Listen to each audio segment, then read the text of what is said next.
അടുത്ത പ്രഭാഷണം ഇവിടെ നിർവഹിക്കുന്നത് ശ്രീദേവി പി അരവിന്ദാണ്.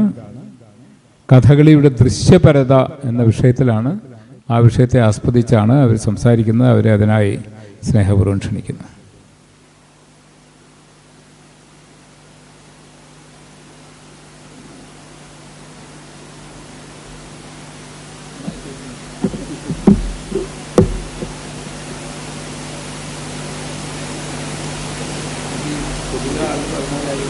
ബഹുമാനപ്പെട്ട അധ്യക്ഷൻ, സുദീർഘമായ ഒരു പ്രഭാഷണം നടത്തിയ കഥകളിയുടെ തെക്കൻ ശൈലിയെക്കുറിച്ച് സുദീർഘമായി സംസാരിച്ച സജിനിയും, പ്രിയപ്പെട്ടവരെ, ഒരു ദീർഘമായ ഒരു പ്രഭാഷണത്തിന് ഞാൻ മുതിരുന്നില്ല. ഒരുപക്ഷെ അത്തരത്തിലുള്ളൊരു പ്രഭാഷണത്തിന് അർഹയാണോ ഞാനെന്നുള്ളൊരു ചോദ്യം തന്നെയായിരിക്കും. പ്രത്യേകിച്ച് ഇങ്ങനൊരു സദസ്സിൽ കഥകളിയെ വളരെ സൂക്ഷ്മമായി നിരീക്ഷിക്കുന്ന ആളുകളുടെ ഇടയിൽ എൻ്റെ ഒരു ആലോചന പങ്കുവയ്ക്കാം എന്നാണ് ഞാൻ ആലോചിക്കുന്നത്. ഞാൻ കഥകളിയുമായിട്ട് എൻ്റെ ഒരു ബന്ധം എന്ന് പറയുന്നത് കഥകളി കണ്ടിട്ടുള്ളൊരു ബന്ധം മാത്രമേ ഉള്ളൂ. കാണാൻ ഇഷ്ടമാണ് എന്നുള്ളതാണ് കഥകളിയിലേക്ക് എന്നെ അടുപ്പിച്ചിട്ടുള്ള ഒന്നെന്ന് പറയുന്നത്. അതിൻ്റെ എല്ലാ അർത്ഥത്തിലും കഥകളി പല അർത്ഥത്തിൽ എനിക്കിഷ്ടമാണ്. കഥകളിയുമായിട്ട് ചില സമയങ്ങളിൽ അടുത്ത് ഇടപെടാനുള്ള അവസരം ഉണ്ടായിട്ടുണ്ട്. കലാമണ്ഡലത്തിൽ വെച്ചിട്ട് ഗോപിയാശാൻ്റെ നളചരിതം റെക്കോർഡ് ചെയ്യുന്ന സമയത്ത് എൻ്റെ പാർട്ട്ണറായിരുന്നു അതിൻ്റെ ക്യാമറ ചെയ്തിരുന്നത്. അപ്പോൾ ആ സമയത്ത് അവിടെ ഉണ്ടായിരുന്നു. ബാലേട്ടൻ അത് ഷൂട്ട് ചെയ്യുന്ന സമയത്ത് പല സമയത്തായിട്ട് അവിടെ വന്നിട്ടുണ്ട്. മറ്റൊന്ന്, മലയാളം സർവകലാശാല കുറേ കാലങ്ങൾക്ക് മുമ്പ് നളചരിതം 4 ദിവസത്തെ കളി റെക്കോർഡ് ചെയ്തിരുന്നു. ശുഭയുടെ കൂടെ, ശുഭയും ഞാനും കൂടി അതിൻ്റെ ഒരു സബ് ടൈറ്റിൽ നോക്കുകയുണ്ടായി. ആ സമയത്ത് കുറേ കാലം മുന്നേ ഉള്ള ആശാനെ കണ്ട ഒരു സന്തോഷം, ഞാനും ശുഭയൊന്ന് വളരെ സന്തോഷത്തോടുകൂടിയാണ് ആ പ്രൊജക്റ്റ് അനിൽ മാഷെ ഏൽപ്പിച്ചപ്പോൾ അത് ഏറ്റെടുത്തത്. ഞങ്ങളുടെ ഏറ്റവും വലിയ സന്തോഷം എന്ന് പറയുന്നത് ഇത് കാണുക എന്നുള്ളതായിരുന്നു. അപ്പോൾ ഒരുപക്ഷെ നമുക്ക് അങ്ങനെ കാണാനുള്ള അവസരം കിട്ടിയിട്ടില്ല. അപ്പോൾ ഇങ്ങനെ റെക്കോർഡ് ചെയ്ത ഈ വേർഷൻ ഇങ്ങനെ കണ്ടിട്ട് നമ്മളിങ്ങനെ അന്തം വിട്ടിരിക്കുകയാണ്. ഇത് കാണുന്ന സമയത്ത് അതിലെ ഓരോ ഭാഗങ്ങളും ഓരോ പുറപ്പാടും ഓരോരോ രംഗങ്ങളായിട്ട് കണ്ട ഒരനുഭവം. അതിൽ നിന്നും കലാമണ്ഡലത്തിലേക്ക് വന്നിട്ട് നേരിട്ട് കണ്ടപ്പോൾ, ഞാൻ ഗോപിയാശാനെ പറ്റി പറയാൻ കാരണമൊന്നുമല്ല, ഞാൻ കണ്ട എൻ്റെ 2 അനുഭവങ്ങൾ അതിൽ നിന്ന് പറയുന്നത് കൊണ്ട് അത് മാത്രം പറഞ്ഞു എന്ന് മാത്രം. അല്ലാത്ത പലതും കണ്ടിട്ടുണ്ട്. പക്ഷെ ഞാൻ പെട്ടെന്ന് ഓർമ്മയിൽ ഇത് പറഞ്ഞത് കാരണം മറ്റൊന്ന്, നേരിട്ടത് കണ്ട അനുഭവം എന്ന് പറയുന്നത് പല സമയത്താണെങ്കിലും കണ്ടിട്ടുണ്ടെങ്കിൽ റെക്കോർഡ് ചെയ്യുന്ന സമയത്ത് കുറേയും കൂടെ അടുത്ത് നിന്നത് കാണാൻ പറ്റി, അത്രയും സമയം ആസ്വദിക്കാൻ പറ്റിയപ്പം ഇത് രണ്ടും തരുന്നത് 2ആയിട്ടുള്ള അനുഭവമാണ്. അത് ഞാൻ പ്രത്യേകം പറയേണ്ടതില്ല. ഒരു ചെറിയ സ്ക്രീനിൽ നമ്മൾ എങ്ങനെയൊക്കെ കണ്ടാലും അതൊരു ദൃശ്യാനുഭവം മാത്രമാണ്. ദൃശ്യം എന്താണ് ചെയ്യുന്നത് എന്നുള്ളൊരു വലിയ ചോദ്യം അതിനകത്തുണ്ട്. മറ്റൊന്നെന്ന് പറയുന്നത് നമ്മുടെ ലിവ്ഡ് എക്സ്പീരിയൻസ് ആണ്. നമ്മുടേതായ നമ്മളിലേക്ക് കടന്നു വരുന്ന ഒരു പക്ഷേ കാഴ്ചയും ദൃശ്യവും കാണിയും അഭിനേതാവും ഒന്നാവുന്ന അരങ്ങിൽ നിന്ന് ആ ശരീരം നമ്മളിലേക്കാണ് ഒഴുകുന്നത്. നളൻ നോക്കുമ്പോൾ എല്ലാ സ്ത്രീയുടെയും മനസ്സിൽ ചിലപ്പോൾ ഒരു പക്ഷെ ഒരു ദമയന്തി ഉണ്ടായിരിക്കാം, അല്ലെങ്കിൽ എല്ലാ സ്ത്രീകളും അല്ലെങ്കിൽ പല വേഷങ്ങളെ കാണുമ്പോഴൊക്കെ സദസ്സിലിരിക്കുന്ന ഓരോ കാണിയും ആ വേഷങ്ങളിലേക്ക് ഒരു പകർന്നൊഴുകലുണ്ട്. നമ്മളെപ്പോഴും ഈ ഒഴുക്കിനെ കാണുന്നത് അരങ്ങിൽ നിന്നും ജനങ്ങളിലേക്കാണെങ്കിൽ ഇവിടുന്ന് അങ്ങടെ ഒരു കൊടുക്കലുണ്ട്. ആ കൊടുക്കലിൻ്റെ ഒരു പകർന്ന ആട്ടമാണ് ഒരു പക്ഷേ ഒരു തരത്തിലുള്ള മാറാട്ടം അവിടെ നടക്കുന്നുണ്ട്.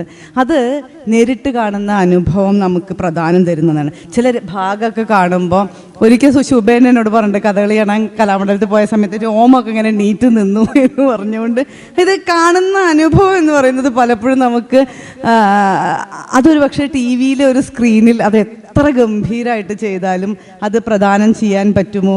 ഈ ഒരു ചോദ്യത്തിൽ നിന്നാണ് ഞാൻ ഈ പേപ്പർ ഇവിടെ അവതരിപ്പിക്കാമെന്ന് ആലോചിക്കുന്നത്. പക്ഷേ ഇത് ചെയ്യേണ്ടതല്ലേ, റെക്കോർഡ് ചെയ്യേണ്ടതല്ലേ എന്നുള്ളത് മറ്റൊരു ചോദ്യമാണ്. ഇത് തരുന്ന അനുഭവം കഥകളി എന്ന അനുഭവമാണോ? ആ ചോദ്യം ചോദിക്കാനുള്ളൊരു കാരണം മലയാള സിനിമയിലെ നൃത്ത സംവിധാനത്തെക്കുറിച്ച്, അതിൻ്റെ കൊറിയോഗ്രാഫിയെക്കുറിച്ച്, സംവിധാനത്തെക്കുറിച്ചൊരു പഠിക്കാൻ വേണ്ടി ഒരു ഫെലോഷിപ്പ് ചലച്ചിത്ര അക്കാദമിയിൽ നിന്ന് കിട്ടിയതിൻ്റെ ഭാഗമായിട്ട് അത് പഠിക്കുമ്പോൾ അതുവരെ ഉണ്ടായിരുന്ന എൻ്റെ നോട്ടം എന്ന് പറയുന്നത് മലയാള സിനിമയിലുണ്ടായിട്ടുള്ള നൃത്തങ്ങളെ കുറച്ചൊക്കെ ഡാൻസ് പഠിച്ചിട്ടുമുണ്ട്. നൃത്ത വിഭാഗങ്ങൾ മുഴുവൻ ഏത് തരത്തിലാണ്, അപ്പോൾ എനിക്ക് ഭയങ്കര വിയോജിപ്പുകളുണ്ട്. നൃത്തത്തെ അങ്ങനെയല്ല അവതരിപ്പിച്ചത്, യഥാർത്ഥ നൃത്തമല്ല എന്നൊക്കെ തുടങ്ങി പലതരത്തിലുള്ള കലഹങ്ങളിലൂടെയാണ് ഞാൻ ഈ വിഷയത്തെ സമീപിച്ചതെങ്കിലും പഠിച്ചു വന്നപ്പോഴാണ് അത് തെളിഞ്ഞത്. സത്യത്തിൽ അത് സിനിമ ഉൽപ്പാദിപ്പിച്ച മറ്റൊരു കലാരൂപമാണ്. സിനിമ അതിൻ്റെ ഭാഷയ്ക്കകത്ത് അതിൻ്റെ സങ്കേതം കൊണ്ട് സിനിമ ഒരു കലാരൂപത്തെ നിർമ്മിച്ചിട്ടുണ്ട്. അതിൻ്റെ പേരാണ് സ്ക്രീൻ ഡാൻസ്. വേണമെങ്കിൽ തിരശീലയിലെ നടനം എന്നോ ഇപ്പം അത് തിരയാട്ടം എന്ന പേരിൽ ഒരു പുസ്തകമായിട്ട് വരുന്നുണ്ട്. തിരശീലയ്ക്ക് വേണ്ടി, എന്തുകൊണ്ടാണിത് തിരശീലയ്ക്ക് വേണ്ടി എന്ന് പറയുമ്പോൾ ഒരു ഞാൻ നേരത്തെ പറഞ്ഞ പോലെ അരങ്ങിൽ നിന്നും ഒഴുകേണ്ട കാര്യമില്ല. ആ അരങ്ങ് എവിടെയുമാകാം. കലാകാരന് ഇന്നിപ്പോൾ ഒരു ചെറിയ ഭാഗം ഷൂട്ട് ചെയ്തിട്ട് ബാക്കി ഞാൻ നാളെ ഷൂട്ട് ചെയ്യാമെന്ന് പറയാം. ഇത് രണ്ടും ചേർക്കുമ്പോൾ ഒരു കലാകാരൻ ഒന്നിച്ച് 1.5 മണിക്കൂർ നിന്ന് നൃത്തം ചെയ്യുന്ന പ്രതീതിയാണ് കാണിക്ക് കിട്ടുന്നത്. കാണി ഒരു പ്രതീതി യാഥാർത്ഥ്യത്തിലാണ്. ഈ കലാകാരൻ എഡിറ്റിങ്ങിൻ്റെ ഒരു സങ്കേതം ഭയങ്കര ഇൻട്രസ്റ്റിംഗ് ആണ്. ചിലപ്പോൾ അയാൾ ഇവിടെ നിന്ന് നൃത്തം ചെയ്ത് കണ്ട് പിന്നെ അയാൾക്ക് സ്വിറ്റ്സർലാൻഡിൽ പോയിട്ട് നൃത്തം ചെയ്യാം. അല്ലെങ്കിൽ ഏത് തരത്തിലുള്ള കലയാണെങ്കിലും ഇയാൾക്കൊരു സ്വപ്നത്തിൻ്റെ നമ്മളൊരു സങ്കേതം കൊടുക്കും. പെട്ടെന്ന് സിനിമയിലൊക്കെ കണ്ടാലറിയാം, വളരെ ദരിദ്രരായ നായകനും നായികയും ഒരു നിമിഷം കൊണ്ട് സ്വപ്നം കാണുകയും ഇവർ അമേരിക്കയിലും സ്വിറ്റ്സർലാൻഡിലും മറ്റു തുടങ്ങി ലോകത്തിൻ്റെ നാനാഭാഗങ്ങളിൽ പോയി നൃത്തം ചെയ്ത് ഈ സ്വപ്നം അവസാനിച്ച് നമ്മളിലേക്ക് തിരിച്ചു വരുമ്പോൾ ലോകത്തിൻ്റെ എല്ലാ കോണിലും പോയി നൃത്തം ചെയ്ത ഒരു കലാകാരനും ആ കലാകാരനോടൊപ്പം സഞ്ചരിച്ച ഒരു കാണിയും അവിടെ ഉണ്ടാവുന്നുണ്ട്. അരങ്ങിനതില്ല. അരങ്ങെന്ന് പറയുന്നത് ഒരു സ്ഥലത്തിൽ ഒരു കാലത്തിൽ നിബന്ധിതമായ ഒന്നാണ്. ഒരുപക്ഷെ അത് എല്ലാ കലയുടെയും ഒരു പ്രത്യേകതയാണ്. ആ കലയ്ക്കൊരു പിന്നോട്ട് പോക്കില്ല. അത് ഇപ്പോൾ ഉണ്ടായിരിക്കുക എന്ന് പറയുന്ന ബീയിങ്ങിൽ നടന്നുകൊണ്ടിരിക്കുന്ന സമയത്ത് അതിൻ്റെ കാലം എന്ന് പറയുന്നത് നിൽപ്പിൻ്റെ സമയമാണ്. നമ്മൾ ഇപ്പോൾ എന്ന് പറയുന്ന അവസ്ഥയിലാണ്. ഹെൻറി ബർജറൊക്കെ അതിനെക്കുറിച്ച് വലിയ പ്രബന്ധങ്ങൾ തന്നെ സമയത്തെക്കുറിച്ച് മാറ്റേഴ്സ് ആൻഡ് മെമ്മറി എന്ന് പറയുന്ന പുസ്തകത്തിനകത്ത് പറയുന്നുണ്ട്. ബർജറിൻ്റെ വളരെ വലിയ നിരീക്ഷണം തന്നെയുണ്ട്. എന്താണ് ഈ സമയം എന്ന് പറയുന്നത്? സമയം എന്ന് പറയുന്ന നൈരന്തര്യം. നമ്മൾ ഒരു പുഴയിൽ 2 വട്ടം കാലെടുത്ത് വയ്ക്കാൻ പറ്റില്ല എന്ന് പറയുന്ന പോലെ ഒരു പെർഫോമൻസ് വീണ്ടും അവതരിപ്പിക്കാനോ അല്ലെങ്കിൽ ഒരു കാഴ്ചയെ നിങ്ങൾക്ക് വീണ്ടും കാണാനോ സാധ്യമല്ല. നിങ്ങളിത് കാണുന്നത് പിന്നീട് നമ്മുടെ ഓർമ്മയിലാണ്. നമ്മൾ ഓർമ്മയിൽ ഇത് ഓർത്തെടുക്കുമ്പോൾ മറ്റൊരു കാലത്തിൽ നമ്മളിതിനെ പുനർവ്യാഖ്യാനം ചെയ്യുന്നുണ്ട്. അപ്പോൾ ഒരു പക്ഷേ കാലം മാറിയിരിക്കാം, വളരെ ക്രിട്ടിക്കലായിട്ടുള്ള വായന വരാം, വളരെ നൊസ്റ്റാൾജിക് ആയിട്ടുള്ള ഗൃഹാതുരമായ, ഇപ്പം നമ്മളിവിടെ കേട്ട എല്ലാ പ്രഭാഷണങ്ങളിലും ഈ ഗൃഹാതുരതയുണ്ട്. കഴിഞ്ഞുപോയ കാലത്ത് നമ്മൾ ആടിയ ആട്ടത്തിൻ്റെ, നമ്മൾ കണ്ട കാഴ്ചയുടെ ഗൃഹാതുരമായ ഓർമ്മയിലേക്ക് നമ്മൾ ഓടിയെത്തുകയും ഇവിടെ നിന്നുകൊണ്ട് നമ്മൾ ആ കാലത്തെ വിചാരം ചെയ്യുകയും ചെയ്യുന്ന ഒരു കാഴ്ചയാണ് നമ്മളിപ്പോൾ കണ്ടത്. അല്ലെങ്കിൽ ഈ ഒരു സെമിനാറിനകത്തൊക്കെ നമ്മളത് കണ്ടുപോയി. അപ്പം ഇങ്ങനെ ആർക്കൈവ് ചെയ്യുന്ന, ദൃശ്യമാക്കി സൂക്ഷിക്കുന്ന ഏതൊരു കലയും ആ കല ഉൽപ്പാദിപ്പിക്കുന്ന അനുഭവ മൂല്യവും അത് അരങ്ങത്ത് പ്രത്യക്ഷപ്പെടുമ്പോൾ യഥാർത്ഥത്തിൽ കാണുമ്പോൾ യാഥാർത്ഥ്യവും ദൃശ്യയാഥാർത്ഥ്യവും തമ്മിലുള്ളൊരു ബന്ധത്തെക്കുറിച്ച് നോക്കുമ്പോൾ ഇത് രണ്ടാണെന്നും ഈ ദൃശ്യയാഥാർത്ഥ്യത്തിനകത്ത് പറയുമ്പോൾ അത് വളരെ എളുപ്പമാണ്. പക്ഷെ സിനിമ അതിൻ്റെ സങ്കേതങ്ങൾ ഉപയോഗിച്ചുകൊണ്ട് നിർമ്മിക്കുന്ന മറ്റൊരു യാഥാർത്ഥ്യമുണ്ടെന്നും ആ യാഥാർത്ഥ്യം നമുക്ക് തരുന്ന അത് വലിയ രസകരമായ പലതിലേക്കും നമ്മളെ എത്തിക്കുന്നുണ്ട്. നമുക്ക് വൈകാരികമായ അനുഭൂതി ഉണ്ടാവുന്നുണ്ട്. കഥാസിസ് അവിടെ സംഭവിക്കുന്നുണ്ട്. പക്ഷെ ആ കഥാസിസ് ഞാൻ നേരത്തെ പറഞ്ഞ പോലെ ഗോപിയാശാൻ്റെ കഥകളി മലയാള സർവകലാശാല റെക്കോർഡ് ചെയ്തതും ഞാനതിൻ്റെ ലൈവ് കണ്ടതും എനിക്ക് തന്ന 2 അനുഭവമായിരുന്നു. പക്ഷേ അത് സംരക്ഷിച്ചത് കൊണ്ടാണ് ഇന്നും എനിക്കത് കാണാൻ പറ്റിയത് എന്നുള്ള വലിയ സന്തോഷവും അതിനോടൊപ്പം തന്നെ ഉണ്ട്. ഇനി സിനിമയിലേക്ക് വരുമ്പോൾ, സിനിമ എന്ന് പറയുന്നത് ഇങ്ങനെ നോക്കുമ്പോൾ നമുക്ക് എന്ത് ചെയ്യാൻ പറ്റുന്നുണ്ട്? സിനിമ അല്ലെങ്കിൽ ദൃശ്യം എന്ന് പറയുന്നത്, ദൃശ്യത്തിനൊരു കാഴ്ചയും ദൃശ്യവും തമ്മിലുള്ള വ്യത്യാസം എന്ന് പറയുന്നത്, കാഴ്ച എന്ന് പറയുന്നത് നൈരന്തര്യമില്ലാത്ത, അല്ലെങ്കിൽ കാഴ്ച എന്ന് പറയുന്നത് കാണലാണ്. നമ്മൾ കാണുമ്പോൾ അതിനകത്തൊരു പിന്മടക്കമില്ല. ജൈവികമായ ഒരു പ്രവൃത്തിയായിട്ട് നമുക്ക് കാഴ്ച ഒരു അനുഭവമാണ്, ജൈവികമായിട്ടുള്ള ഒന്നാണ്, അവശേഷിപ്പിക്കപ്പെട്ട ഒരു ഛായയാണ് കാഴ്ച എന്ന് പറയുന്നത്. നമ്മളൊരു ഒന്ന് കാണുകയാണ്. നമ്മളത് കാണുമ്പോൾ ഈ പറഞ്ഞ പോലെ അതിൻ്റെ ആവേഗങ്ങൾ സംവേദനം ചെയ്യപ്പെടുകയും നമ്മൾ ആ ദൃശ്യത്തെ ഓർക്കുകയും ചെയ്യുകയും അല്ലെങ്കിൽ അതുമായി ഉണ്ടായിട്ടുള്ള റെമിഡിയൽ പാസ്റ്റ് അല്ലെങ്കിൽ മുമ്പുണ്ടായിട്ടുള്ള പൂർവ്വബന്ധങ്ങളെ നിങ്ങൾ അല്ലെങ്കിൽ പഠിച്ചതും കണ്ടതും കേട്ടതുമായ എല്ലാ അനുഭവജ്ഞാനത്തിലൂടെയുമാണ് നമുക്ക് കാഴ്ച സാധ്യമാകുന്നത്. പക്ഷെ ദൃശ്യം എന്ന് പറയുന്നതോ, ദൃശ്യത്തിൽ സമയം, കാലം, അനുഭവം എന്നിവയൊക്കെ ഇങ്ങനെ മരവിച്ച് കിടക്കുന്നുണ്ട്. അത് ഫ്രീസ് ചെയ്യപ്പെടുകയാണ് ദൃശ്യമാകുമ്പോൾ. ഒരു ക്യാമറ എടുത്തുകൊണ്ട് നമ്മൾ ഈ മൊമെൻറ്റിനെ റെക്കോർഡ് ചെയ്യുന്ന സമയത്ത് ഈ മൊമെൻറ്റിൽ ഒരു പ്രത്യേക ആംഗിളിൽ അല്ലെങ്കിൽ ഒരു വീക്ഷണ കോണിൽ നിന്നും ഒരു കാലത്തെ, ഒരു സമയത്തെ, ഒരു അനുഭവത്തെ കാലികമായി അല്ലെങ്കിൽ നിലനിർത്താൻ, അതിനെ ഫ്രീസ് ചെയ്യാൻ, മരവിപ്പിക്കാൻ സാധിക്കുന്നു എന്നുള്ളതാണ് ദൃശ്യത്തിൻ്റെ ഏറ്റവും വലിയ പ്രത്യേകത.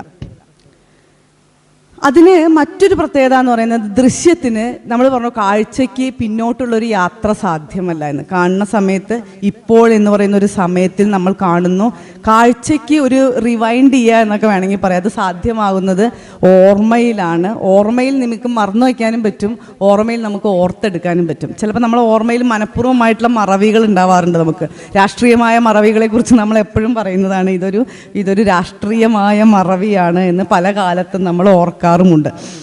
അതിലേക്ക് ഞാൻ കടക്കുന്നില്ല, ഞാനത് വെറുതെ വളരെ സാന്ദർഭികമായിട്ട് പറഞ്ഞു എന്ന് മാത്രം. ഇങ്ങനെ മരവിച്ച, നൈരന്തര്യം നഷ്ടപ്പെട്ട, ജൈവ സാമൂഹിക സാഹചര്യങ്ങളിൽ നിന്ന് അടർത്തി മാറ്റപ്പെട്ട കാഴ്ചയാണ് ദൃശ്യം എന്ന് പറയുന്നത്. ഇപ്പം ഇവിടെ നിൽക്കുമ്പോൾ ഇവിടെ റെക്കോർഡ് ചെയ്യുന്ന ഈ ക്യാമറയ്ക്കകത്ത് എൻ്റെ ഈ ജൈവിക ബന്ധങ്ങളെ മുഴുവൻ വേർപ്പെടുത്തിക്കൊണ്ട് ഒരു ദൃശ്യത്തെ റെക്കോർഡ് ചെയ്യപ്പെടുന്നുണ്ട്. ആ ദൃശ്യമാണ് നമ്മൾ പിന്നീട് കാണുന്നത്. അതിനെ നമ്മൾ അർത്ഥം കൊടുത്ത് പൊലിപ്പിച്ചെടുക്കുന്നത് ഏത് സന്ദർഭത്തിൽ അത് നടന്നു എന്നുള്ള ബോധ്യമുള്ള കാഴ്ചയ്ക്കകത്ത് മാത്രമാണ് എന്നാണ് പറഞ്ഞു വയ്ക്കുന്നത്. അപ്പോൾ ഇങ്ങനെ കഥകളി, ഇത് ഞാൻ ഈ ഒരു വലിയ ആമുഖം പറയാൻ കാരണം, നമ്മളെപ്പോഴും പ്രത്യേകിച്ച് ദൃശ്യകലയെക്കുറിച്ച് അല്ലെങ്കിൽ ഈ പറഞ്ഞ പോലെ അവതരണ കലയെ ദൃശ്യത്തിനകത്തേക്ക് നോക്കുമ്പോൾ എപ്പോഴും നമ്മൾ കാണുന്നത് കണ്ട യാഥാർത്ഥ്യത്തിനെ എങ്ങനെ ഉപയോഗിച്ചു, അങ്ങനെ നാശമാക്കി, ഇങ്ങനെ അവതരിപ്പിച്ചു, അത് തെറ്റായിരുന്നു. ഏറ്റവും വലിയൊരു ഉദാഹരണം പറയുകയാണെങ്കിൽ, വലിയ പ്രധാനപ്പെട്ട എൻ്റെ സുഹൃത്തായിട്ടുള്ളൊരു നിരൂപകൻ ഒരിക്കൽ വാനപ്രസ്ഥം എന്ന് പറയുന്ന സിനിമയെക്കുറിച്ച് പറഞ്ഞു. അത് മോഹൻലാൽ വളരെ മോശമായിട്ടാണ് ചെയ്തത്. ഞാൻ അത് നല്ലത് ചീത്ത എന്നുള്ള അഭിപ്രായമില്ല, ഒന്നിനെയും നിഷേധിക്കുന്നതുമല്ല. ഈ അവതരണം എന്ന് പറയുന്നത് എല്ലാം നിലനിൽക്കേണ്ടതും എല്ലാ തരത്തിലുള്ള പിന്നെ ഈ ചർച്ചകളും ആവശ്യമാണ്. പക്ഷേ എങ്കിൽ പോലും അദ്ദേഹം പറഞ്ഞത് ഇങ്ങനെയാണ്, പകരം വളരെ പ്രഗത്ഭനായ ഏതെങ്കിലും കഥകളി നടനാണ് അത് ചെയ്തു തരുന്നെങ്കിൽ എന്തൊരു ഗംഭീരമാവുമായിരുന്നു ആ സിനിമ. ഇത് മോഹൻലാലിന് കഥകളിയൊന്നും അറിഞ്ഞുകൂടാ. ആർക്ക് പഠിക്കാനൊക്കെ പറ്റി, കാരണം മോഹൻലാൽ നല്ലോണം മെയ് വഴക്കമുള്ള ആളാണ്. അദ്ദേഹത്തിൻ്റെ ഈ അവസാന ഭാഗത്ത് മൂക്കുത്തി പൂതന മരിക്കുന്ന സമയത്ത് മരിച്ചു കഴിഞ്ഞിട്ടും ആ മൂക്കുത്തി ഇളകി നിശ്ചലമായതിനെക്കുറിച്ച് വലിയ ഇളകി മരണത്തിൽ ശ്വാസം നിലച്ചുപോയ നിമിഷം ആ മൂക്കുത്തി അങ്ങനെ നിശ്ചലമായി നിന്നു എന്നുള്ള കാഴ്ച, അത് ആ ദൃശ്യപരത, ദൃശ്യത്തെ നമ്മൾ അനുഭവിച്ചതാണ്. അപ്പോൾ ഈ നടനിങ്ങനെ അദ്ദേഹം അരങ്ങിൽ നിന്ന് അങ്ങനെ ഇല്ലാതായി പോകുന്ന ആ ഒരു കാഴ്ച, മഹാനായ ഒരു കലാകാരൻ. കൂട്ടത്തിൽ ഇത് പറഞ്ഞപ്പോൾ പെട്ടെന്ന് ഞാൻ വിജേഷിനെ ഓർക്കുകയാണ്. ഇന്ന് മരിച്ച ഈ വലിയ ലോകത്ത് ചെറിയൊരു ഭൂമിയുണ്ട്, ഈ ഭൂമിയിലെ പേരാണ് നാടകമെന്നും നമ്മളെ മാത്രം സ്നേഹിക്കല്ലപ്പ എന്നൊക്കെ പാട്ട് എഴുതിയ മഹാനായ കലാകാരൻ ഇന്നലെ വിട പറഞ്ഞിട്ടുണ്ടായിരുന്നു. അദ്ദേഹത്തെ ഞാനത് വളരെ പാട്ട് കെട്ടി ഈ ഒരു മനുഷ്യനാണ്. അപ്പം അങ്ങനെ ഈ മോഹൻലാലിൻ്റെ ഈ കഥാപാത്രം വാനപ്രസ്ഥത്തിൽ മരിക്കുന്നതിനെ പറ്റി വലിയ ചർച്ചകൾ നടന്നിട്ടുണ്ട്. പക്ഷേ ഈ നിരൂപകൻ പറഞ്ഞത്, പിന്നെ വാനപ്രസ്ഥം എന്ന് പറയുന്ന സിനിമ സത്യത്തിൽ അതിൽ കഥകളിയിലെ ചില ഇരിപ്പുകൾ മോഹൻലാലിന് വന്നിട്ടില്ല. പൂതനയായിട്ടിരിക്കുന്ന സമയത്ത് ചില എടുപ്പുകൾ അതത്ര ശരിയായിട്ടില്ല. അങ്ങനെ ഇരിക്കണമെങ്കിൽ 7 വർഷം അരങ്ങിൽ അല്ലെങ്കിൽ സാധകം ചെയ്ത ഒരാൾക്ക് മാത്രം സാധ്യമാകുന്ന കുറച്ചൊക്കെ അയാൾ ചെയ്തു, നന്നായിട്ടുണ്ട്, അത്രയേ ഉള്ളൂ എന്ന് പറയണ്ടായി. അപ്പോൾ അന്ന് ഇത് സർവകലാശാലയിൽ ഒരു പരിപാടിക്ക് വന്നിട്ടാണ് പറയുന്നത്.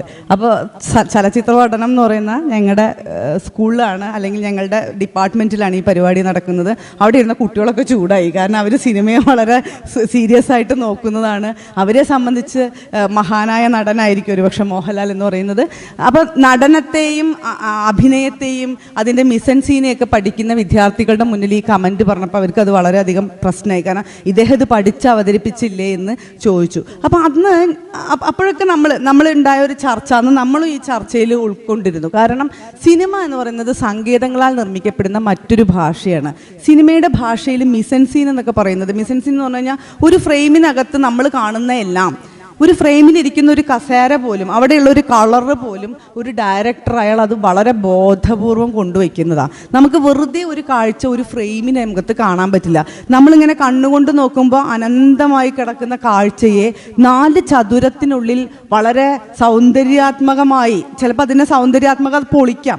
അപ്പോൾ അതായത് പെയിൻറ്റിങ്ങിൽ നിന്നൊക്കെ കാണുന്ന പോലെ റൂൾ ഓഫ് തേർഡ്, അതുപോലെ ലീഡിങ് ലൈൻസ് എന്നൊക്കെ പറഞ്ഞാൽ ധാരാളം റൂളുകൾക്കുള്ളിൽ നിന്നുകൊണ്ട് ഒരു കാണിയുടെ കാഴ്ച എവിടെ നിൽക്കണം, ഈ ഫ്രെയിമിനകത്ത് ചില പൊസിഷനിൽ ഇരുന്ന് കഴിഞ്ഞാൽ നമ്മൾ കാണി അതിനെ കൂടുതലായി ശ്രദ്ധിക്കും. അതിനെയാണ് പിന്നെ പലതരം റൂൾ ഓഫ് തേർഡിൽ 4 പൊസിഷൻ ഉണ്ട്.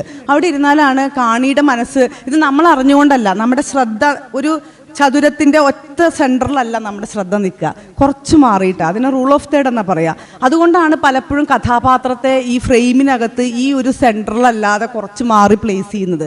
നായകൻ അവിടെ നിൽക്കുമ്പോൾ നമ്മൾ അറിയാതെ നായകനെ നോക്കുന്നത് നമ്മളങ്ങനെ നായകനിൽ മതിമറന്ന കാണിയായിട്ടല്ല. That is a placement of the author. എന്താ പറയുക, സംവിധായകൻ്റെ പ്ലേസ്മെൻറ്റിൻ്റെ ഭാഗമായിട്ടാണ് നമ്മൾ അവിടേക്ക് നോക്കുന്നത്. അപ്പം ഇങ്ങനെ സിനിമ അതിൻ്റെ സങ്കേതത്തിന് എഡിറ്റ് ചെയ്യുകയാണ് ചെയ്യുന്നത്. നേരത്തെ ഞാനൊരു പാട്ടിൻ്റെ ഉദാഹരണം പറഞ്ഞ പോലെ മണിച്ചിത്രത്താഴ് എന്ന് പറയുന്ന സിനിമയിൽ നാഗവല്ലി അങ്ങനെ നൃത്തം ചെയ്യുന്ന സമയത്ത് നകുലനും ടീമും ഓടി വരുന്നുണ്ട്. അവർ ചെറിയ വാതായനങ്ങൾ പൊളിച്ച് തുറന്ന് കാണുന്നുണ്ട്, ആ കാഴ്ചയെ അവിടെ അടയാളപ്പെടുത്തുന്നുണ്ട്. അവർ പെട്ടെന്ന് സുന്ദരിയായി മാറുന്നു, അവരുടെ ഓർമ്മയിലേക്ക് നമ്മൾ തെന്നി വീഴുന്നു. അവിടെ കൊട്ടാരത്തിൽ അവർ കാമുകനുമായിട്ടുണ്ടായിരുന്ന രാമനാഥനുമായി നൃത്തം ചെയ്യുന്നു, വീണ്ടും റിയാലിറ്റിയിലേക്ക് വരുന്നു. ഇതൊരു സങ്കേതമാണ്. പാട്ടെന്ന് പറയുന്നതും നൃത്തം എന്ന് പറയുന്നതും ഈ സിനിമയ്ക്കകത്ത് ഒരു സങ്കേതമാണ്. അപ്പോൾ ഞാൻ എന്തിനാണ് നൃത്തത്തെ പറ്റി പറഞ്ഞതെങ്കിൽ, കഥകളിയെ ഇങ്ങനെ സങ്കേതമായി നിർമ്മിച്ച സിനിമകളുണ്ടോ എന്നുള്ള നോട്ടത്തിൽ വളരെ കുറച്ച് സിനിമകളുണ്ട്. ഇപ്പോൾ പരിണയം എന്ന് പറയുന്നൊരു സിനിമ താത്രിയുടെ കഥ പറയാൻ വേണ്ടി ഉപയോഗിച്ചപ്പോൾ അതിൽ കഥകളി ഒരു സങ്കേതമാണ്. സങ്കേതമാണ് മാത്രമല്ല, ആഖ്യാനത്തിന് ഒരു നരേറ്റീവാണ്, അതൊരു ആഖ്യാനമാണ്. ഇനി കഥകളിയെ സങ്കേതമായി ഉപയോഗിക്കാറുണ്ട്. അതായത് നായകനും നായികയും സ്വപ്നം കാണുമ്പോൾ കഥകളിയുടെ ഒരു പുരുഷ വേഷവും ഒരു സ്ത്രീ വേഷവും ഇവരെ ഇങ്ങനെ കൈപിടിച്ചു കൊണ്ടുപോകും. അതെന്തിനാണ്? സ്വപ്നത്തിലുള്ള കാവും, നമ്മൾ പറയും സ്വപ്നത്തിനകത്ത് പ്രത്യേകിച്ച് സ്ത്രീകളാണെങ്കിൽ മഴ പുഴ പൂവ് എന്ന് പറഞ്ഞ കവിത എഴുതുമെന്ന് പറയും. എന്താണ് ഈ കാൽപ്പനിക ഒരു ലോകത്തേക്ക് നമ്മളെ കൊണ്ടുപോകുന്നതിൽ കഥകളി എന്ന് പറയുന്ന ഒരു ഇമേജ് ഉണ്ട് മലയാള സിനിമയ്ക്ക്. അത് നേരത്തെ ഞാൻ സാറുമായിട്ട് പറഞ്ഞു പലപ്പോഴും ഒരു ഫ്യൂഡൽ കാലത്തിൻ്റെ ഒരു ബാക്കി പത്രമായിട്ട് നമ്മൾ കഥകളിയെ കാണുന്നത്. കാരണം കഥകളിക്ക് ഈ ഫ്യൂഡൽ മൂല്യത്തെ നമ്മൾ അവരോധിച്ചു കൊടുക്കുന്നത് അങ്ങനെയാണ്. കാരണം ഒരു കാലഘട്ടത്തിൽ ഇത് കണ്ടിരുന്ന ആളുകൾ, ഒരു പക്ഷേ വളരെ നായരും ശൂദ്രരുമായ ആളുകളാണ് ഇതിനകത്ത് വേഷം കെട്ടിയിരുന്നതെങ്കിലും എവിടെ കാണുന്നു, ആരാണിതിൻ്റെ വാങ്ങുന്ന ആളുകൾ ആരാണ് എന്നുള്ളത് കൊണ്ടുകൂടി ഇതിന് അത്തരത്തിലുള്ള മൂല്യം കൽപ്പിച്ചിട്ടുണ്ട്. ആ മൂല്യത്തെ വിൽക്കാൻ പോപ്പുലർ കൾച്ചറിൻ്റെ ഒരു പ്രധാന സ്വഭാവം എന്ന് പറയുന്നത്, ജനകീയ കലയുടെ പ്രധാന സ്വഭാവം എന്ന് പറയുന്നത് രൂഢമൂലമായിട്ടുള്ള പൊതുഭാവനകളെ, നമ്മളുടെ ഉള്ളിൽ പൊതു എന്ന് വിശേഷിപ്പിക്കപ്പെടുന്ന, നമ്മളിൽ നിത്യജീവിതത്തിൻ്റെ ഭാഗമായിട്ടുള്ള, എവറിഡേ ലൈഫിൻ്റെ ഭാഗമായിട്ടുള്ള പൊതുചിന്തകളെ മുഴുവൻ വിൽക്കാൻ വയ്ക്കും അവിടെ. അതുകൊണ്ട് കഥകളി എന്ന് പറയുന്നത്, കഥകളിയുടെ ശില്പം എന്ന് പറയുന്നത്, ശില്പഭംഗി എന്ന് പറയുന്നത് ടൂറിസംകാർക്ക് വിൽക്കാൻ മാത്രമുള്ളതല്ല, സിനിമക്കാർക്ക് അതിലേറെ വിൽക്കാനുള്ള ഒരു ഉൽപ്പന്നമായിട്ട് നമുക്ക് കാണാൻ പറ്റും. നായകനും നായികയും പ്രേമിക്കുന്ന ഒട്ടുമിക്ക പഴയ സിനിമകളിലൊക്കെ, ദീപസ്തംഭം, മഹാശ്ചര്യയൊക്കെ പോലുള്ള ആദ്യകാല സിനിമകളിൽ നായകനും നായികയും ഓടുമ്പോൾ പ്രിയദർശൻ്റെ സിനിമയിൽ 10 പെണ്ണുങ്ങൾ മാത്രമല്ല പുറകിലുണ്ടാവുള്ളൂ, ഒരു കഥകളിയുടെ രൂപം കൂടി പുറകിലുണ്ടാവും. അല്ലെങ്കിൽ നളനായിട്ട് നായകൻ വരികയും ദമയന്തിയായിട്ട് നമുക്ക് നായികയും കാണാം. അപ്പോൾ ഇവരുടെ ഈ സ്വപ്ന സങ്കല്പങ്ങളിൽ മുഴുവൻ ഇത് വരുന്നത് സിനിമയുടെ ഒരു സങ്കേതമായിട്ട് കഥകളി പ്രവർത്തിക്കുന്നതുണ്ട്. ഈ സങ്കേതത്തിന് ഫ്യൂഡൽ മൂല്യങ്ങൾ ചാർത്തി കൊടുക്കുന്നത് ഈ പറഞ്ഞ പോലെ ഒരു കാലഘട്ടമാണ്, ഈ സിസ്റ്റമാണ്, പൊതുഭാവനയാണ്. അപ്പോൾ ഈ പൊതുഭാവനയ്ക്കകത്ത് ഇത് നിലനിൽക്കുന്നിടത്തോളം കാലം സിനിമയ്ക്കകത്ത് ഇതുണ്ടാവും. പുതിയ സിനിമയും പുതിയ പൊതുഭാവനയും ഇത്തരം നോട്ടങ്ങളെ ക്രിട്ടിക്കലി കാണാൻ കഴിയുന്നത് കൊണ്ടാണ് ഒരുപക്ഷെ കഥകളി വേഷങ്ങൾ പൊതു മലയാള സിനിമയ്ക്കകത്ത് നിന്ന് മാറി നിൽക്കുന്നത് എന്ന് പറയാൻ പറ്റും. എന്തായാലും പുതിയ മലയാള സിനിമകളിലകത്ത് കഥകളിയുടെ ഉപയോഗം അത്തരത്തിൽ കുറവാണ്. അതുകൊണ്ട് മാത്രമല്ല, മലയാള സിനിമയുടെ ചരിത്രത്തിൽ കഥകളിയെ വളരെ സൂക്ഷ്മമായി നോക്കിയിട്ടുള്ള ചില സിനിമകളുണ്ട്. അതിൽ വളരെ പ്രധാനപ്പെട്ട ഒന്നാണ് അരവിന്ദൻ്റെ മാറാട്ടം എന്ന് പറയുന്ന സിനിമ. ഞാൻ അത് പറഞ്ഞുകൊണ്ട് രംഗം എന്ന് പറയുന്ന 74-ൽ MT തിരക്കഥ എഴുതി ഹരിഹരൻ സംവിധാനം ചെയ്ത ഒരു സിനിമയുണ്ട്. സദനം എന്ന് പറയുന്ന കലാമണ്ഡലം പോലെ തന്നെ വളരെ പ്രസിദ്ധമായ ഒരു സ്ഥാപനത്തിൻ്റെ പശ്ചാത്തലത്തിൽ നടക്കുന്ന കഥയാണ്. അതുമായി ഒരു സിനിമയുണ്ട്, പരിണയമുണ്ട്. അങ്ങനെ ചുരുക്കം ചില സിനിമകൾ ഇതുമായി ബന്ധപ്പെട്ടിട്ടുണ്ട്. അതിലേക്ക് ഞാൻ വരാം. അതിനു മുമ്പ് ഏറ്റവും പ്രധാനമായിട്ട് ഈ സിനിമ പറയേണ്ടതുണ്ട്. വേറെ അതിൻ്റെ മുമ്പ് ഒരു കാര്യം പറയട്ടെ. ഇപ്പം നിർമാല്യം എന്ന് പറയുന്ന സിനിമ 1973-ലാണ് ഈ സിനിമ ഇറങ്ങുന്നത്. പള്ളിവാലും കാൽച്ചിലമ്പോ എന്ന് പറയുന്ന MTയുടെ തന്നെ ഒരു ചെറിയ കഥയെ ഉപജീവിച്ചുകൊണ്ട് നിർമ്മിച്ച സിനിമയാണ് നിർമാല്യം. അപ്പം നിർമാല്യത്തിനകത്ത് ഒരു ഗ്രാമവും അവിടുത്തെ ദേവീക്ഷേത്രവും, എൻ്റെ നാടിനടുത്തുള്ള കണ്ണേങ്കാവ് ഭഗവതി ക്ഷേത്രത്തിലാണ് ഇത് ഷൂട്ട് ചെയ്തിട്ടുള്ളത്.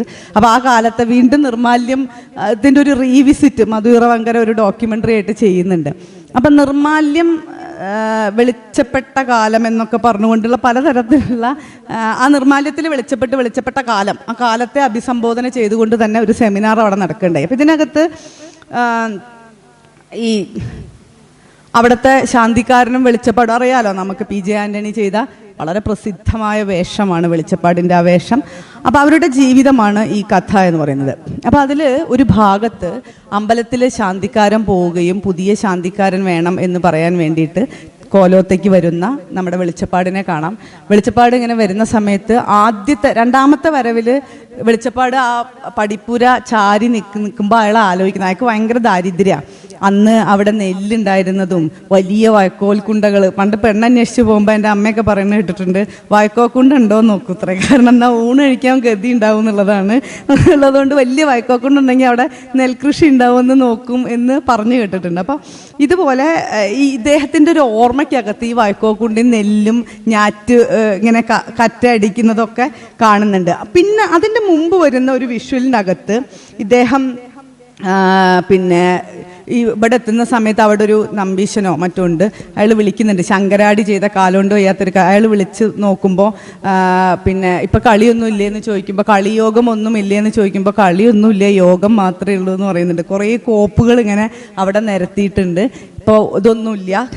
ഇപ്പോൾ വേണമെങ്കിൽ കഥകളിയേക്കാൾ നിങ്ങൾ വേണമെങ്കിൽ വല്ല തമ്പുരാനോട് വല്ല ബസ് സർവീസിനെ കുറിച്ചോ റബ്ബർ വെക്കുന്നതിനെ കുറിച്ചൊക്കെ ചോദിച്ചോളൂ, അതൊക്കെ അവിടെ ഉണ്ടാവും. അല്ലാണ്ട് കളിയിലൊന്നും ഇവിടെ ഒരു താല്പര്യമില്ല എന്ന് പറയുന്നത്. ഇതും ഈ ഫ്യൂഡൽ കാലത്തിൻ്റെ കടന്നുപോയ കാലത്തിൻ്റെ ഓർമ്മയായിട്ട് സിനിമ കൃത്യമായിട്ട് രേഖപ്പെടുത്തി വയ്ക്കുക, ഇങ്ങനെയാണ് ഒരു കാലം കടന്നു പോയതെന്ന്. അതിനകത്തൊരു സ്റ്റേറ്റ്മെൻ്റ് ആണ് അവിടെ സിനിമ നടത്തുന്നത്. MTയുടെ സിനിമയ്ക്കകത്ത് നമുക്ക് കാണാൻ പറ്റും. ഇങ്ങനെ പല പല സിനിമകൾ, ഞാനതൊരു ഉദാഹരണം പറയാൻ വേണ്ടി ആ സിനിമ എടുത്തു എന്ന് മാത്രം. അങ്ങനെ സിനിമ അതിൻ്റെ സങ്കേതത്തിനകത്ത് ഒരു ഫ്യൂഡൽ കാലത്തെ അടയാളപ്പെടുത്താൻ കഥകളി ഉപയോഗിച്ചു. സിനിമ പാട്ടിനകത്ത് നായകനും നായികയുടെയും ഭ്രമാത്മകമായ കൽപ്പനകളിലേക്ക് നായകൻ നായിക വേഷത്തിൽ കഥകളി കടന്നു വന്നു. അപ്പോൾ സിനിമയ്ക്കകത്ത് അതൊരു സങ്കേതമായി മാറി. ദൃശ്യം ഉപയോഗിച്ചുകൊണ്ട് കഥകളി പോലെയുള്ള വലിയ പിന്നെ കലാരൂപങ്ങളെ, രംഗകലകളെ നമുക്ക് എന്ത് ചെയ്യാൻ പറ്റും, ആർക്കൈവ് ചെയ്ത് സൂക്ഷിക്കാനുള്ള സാധ്യത കൂടി ഉണ്ട് എന്നാണ് ഞാൻ പറഞ്ഞത്.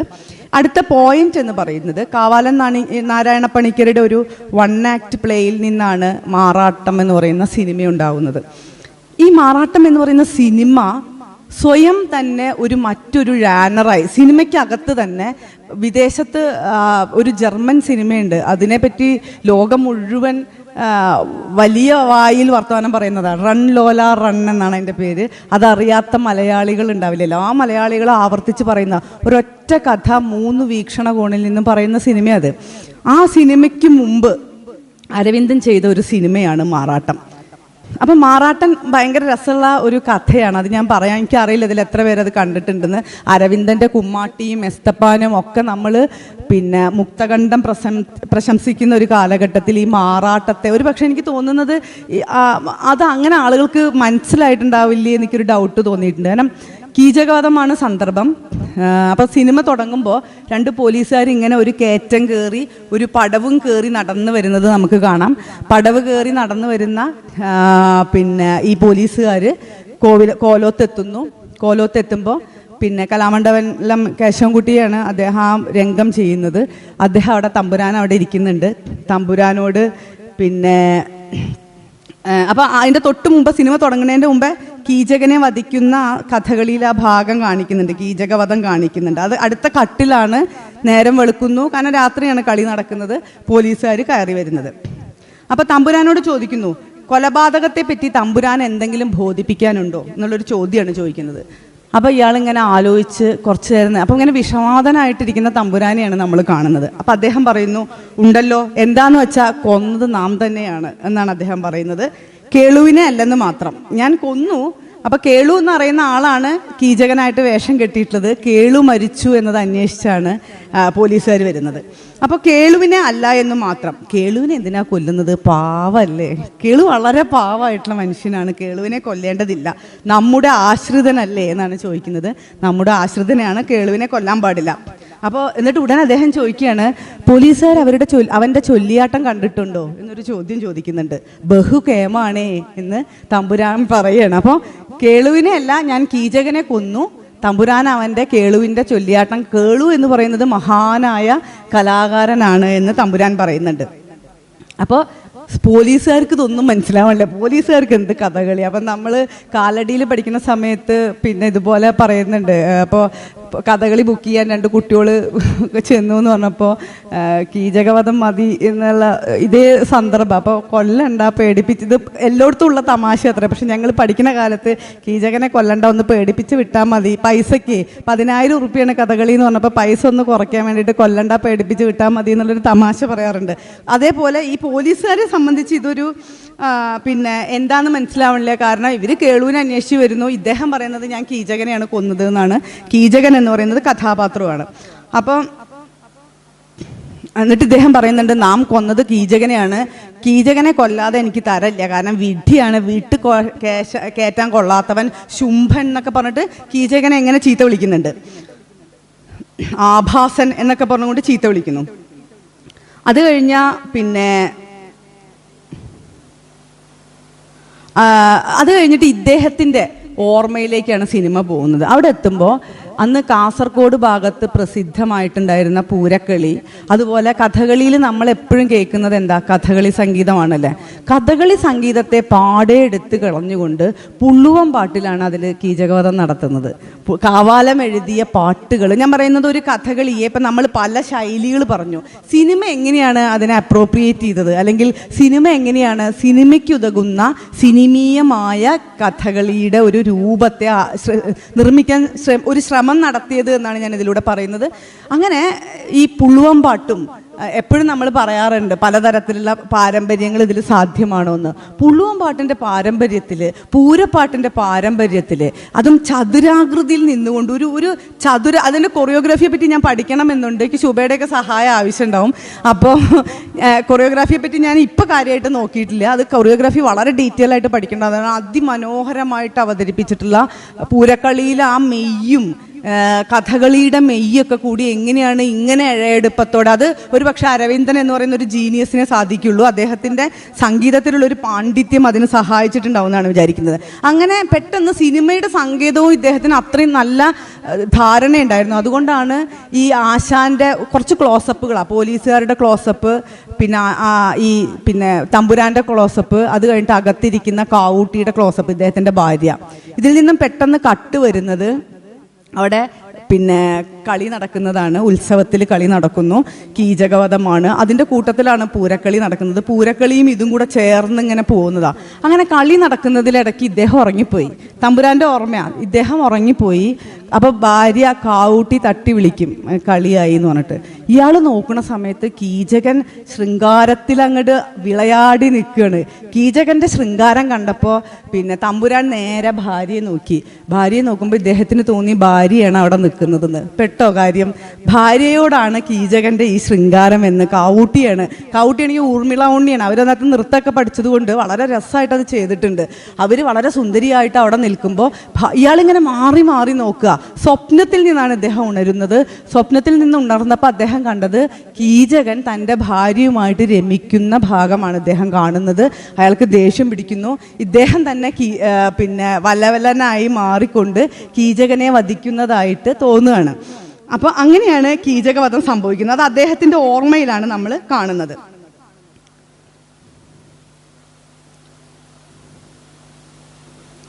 അടുത്ത ചോദ്യം ഇങ്ങനെ ചോദ്യമായിട്ടാണ് ഇത് അവതരിപ്പിക്കുന്നത്, ഭയങ്കര രസമാണ് അത്. കാവൂട്ടിയോടാണ് അടുത്ത ചോദ്യം. കാവൂട്ടിയോട് അപ്പോൾ പോലീസുകാർ അങ്ങനെ അവിടെ കട്ട് ചെയ്യുന്നു. അടുത്ത ചോദ്യം കാവൂട്ടിയോട് ചോദിക്കുന്നു, അവിടത്തേക്ക് എന്തെങ്കിലും പറയാനുണ്ടോ, ഇതുമായി ബന്ധപ്പെട്ടിട്ട് അവിടത്തേക്ക് എന്തെങ്കിലും പറയാനുണ്ടോ എന്ന് ചോദിക്കുന്നുണ്ട്. അപ്പോൾ കാവൂട്ടി പറയുന്നുണ്ട്, ആ കൊല ചെയ്തത് ഞാനാണെന്ന്. പെട്ടോ നമ്മൾ? ആ കൊല ചെയ്തത് ഞാനാണ്, കൊല്ലാണ്ട് നിവൃത്തിയില്ല എന്നായി. കാരണം ആഭാസൻ, അശ്രീകരൻ, കണ്ണി കാണാൻ കൊള്ളാത്തവൻ എന്നാണ് അവർ പറയുന്നത്. അപ്പോൾ ഇവർ വീണ്ടും ചോദിക്കുന്നത്, അപ്പോൾ കീചകനെ കൊന്നത്?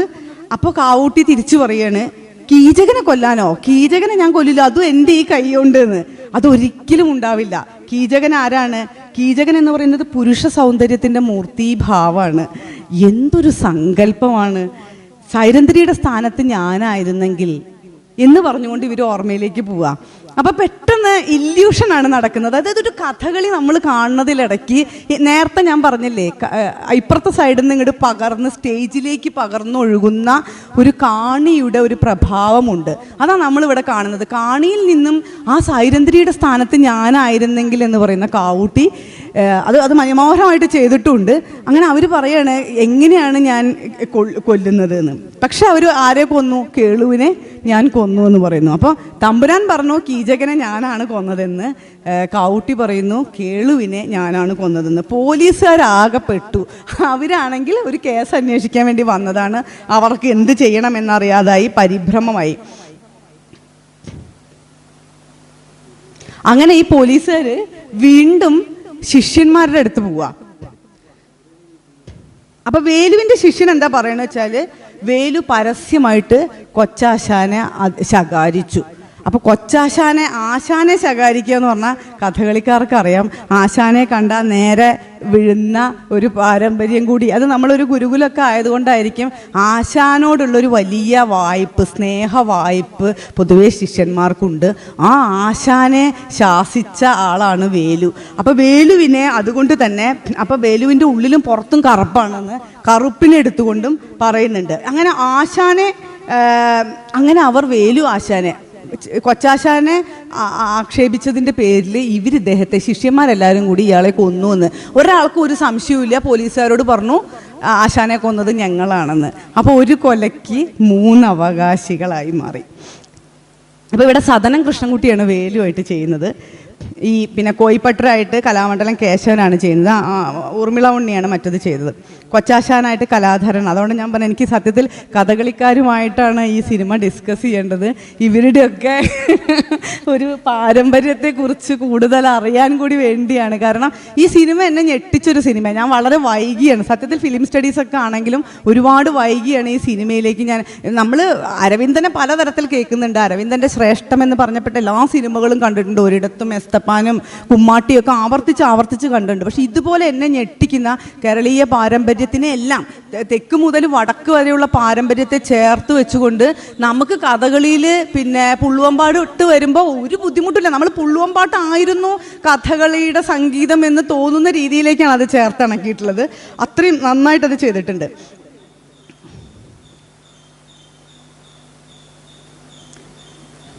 അപ്പോൾ എന്നിട്ട് ഈ 2 പോലീസുകാരും തിരിച്ചു പോവുക.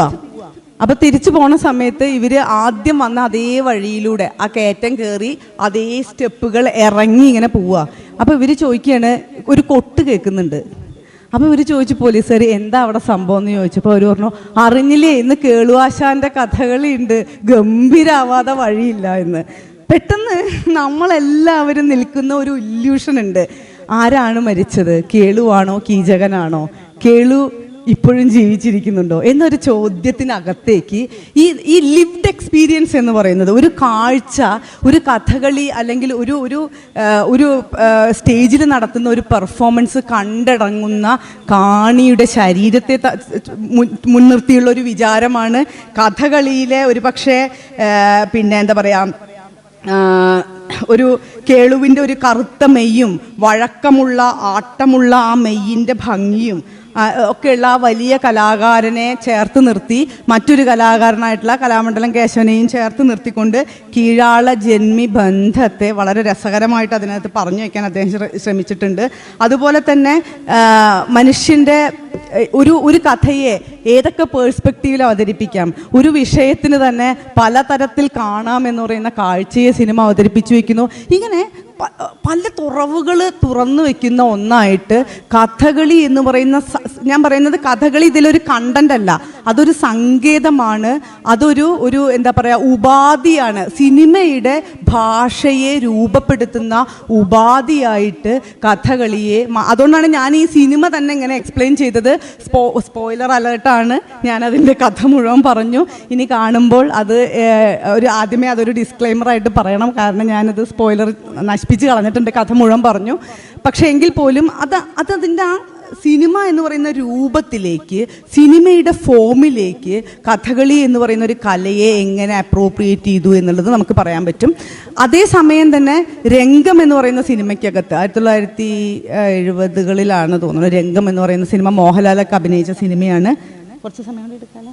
അപ്പോൾ രംഗം എന്ന് പറയുന്ന സിനിമയിൽ ഇതുപോലെ തന്നെ ഇദ്ദേഹം, മോഹൻലാൽ കഥകളി നടനാണ്. സദനം എന്ന് പറയുന്ന ഒരു സ്ഥാപനം, ഇത് പച്ചപിടിപ്പിക്കാൻ ഇദ്ദേഹം കഷ്ടപ്പെടുന്നത്. അവിടെ എത്തുമ്പോഴേക്കും അവിടെ നൃത്തം പഠിക്കുന്ന ഒരു സ്ത്രീ, അപ്പോഴേക്കും നൃത്തത്തിന് കിട്ടുന്ന ഒരു പിന്നെ എന്താ പറയുക, ഈ എന്താ പറയുക യുവജനോത്സവങ്ങളൊക്കെ തുടങ്ങിയ ഒരു കാലമാണ്. സ്വീകാര്യത കൂടി സിനിമ മുൻനിർത്തുന്നുണ്ട്. ഏതിനാണ് മുൻതൂക്കം എന്നുള്ളതിനെ ഉപയോഗിക്കാനുള്ളൊരു കഴിവ് പോപ്പുലർ കൾച്ചറിന് എപ്പോഴും ഉണ്ട്. അങ്ങനെ നൃത്തത്തെ മുൻനിർത്തിക്കൊണ്ട് അതിൽ ശോഭനയാണ്, ചിത്രയായിട്ടാണ് കഥാപാത്രത്തെ ചെയ്യുന്നത്. ഇവർ പിന്നെ കലാക്ഷേത്രയിൽ പോയി പഠിക്കുന്നു, വലിയ നർത്തകിയായിട്ട് തിരിച്ചു വരുന്നതോടുകൂടി ഇവിടെ ഉണ്ടായിരുന്ന കാമുകനെ മറക്കുന്നു. അപ്പോൾ സ്ത്രീകൾ പുറത്തേക്ക് പോയി കഴിഞ്ഞാൽ, അല്ലെങ്കിൽ സ്ത്രീകൾക്ക് കിട്ടുന്ന ഏതെങ്കിലും തരത്തിലുള്ള പക്ഷേ എക്സ്പ്ലോർ ചെയ്യാൻ സാധ്യത കിട്ടിക്കഴിഞ്ഞാൽ അവർ കുടുംബത്തെയും ഭർത്താവിനെയും കാമുകനെയും ഒക്കെ മറക്കുമെന്നുള്ള അന്നുണ്ടായിരുന്ന പോപ്പുലർ കൾച്ചറിലുണ്ടായിരുന്ന ഒരു നിലനിൽക്കുന്ന ഒരു പ്രത്യയശാസ്ത്രത്തെ അവതരിപ്പിക്കാൻ വേണ്ടി സിനിമ ഇത്തരത്തിലുള്ള ഒരു സ്ഥാപനത്തെ കൂട്ടുപിടിച്ചുകൊണ്ട് നമ്മൾ ഉപയോഗിച്ചത് കാണാം.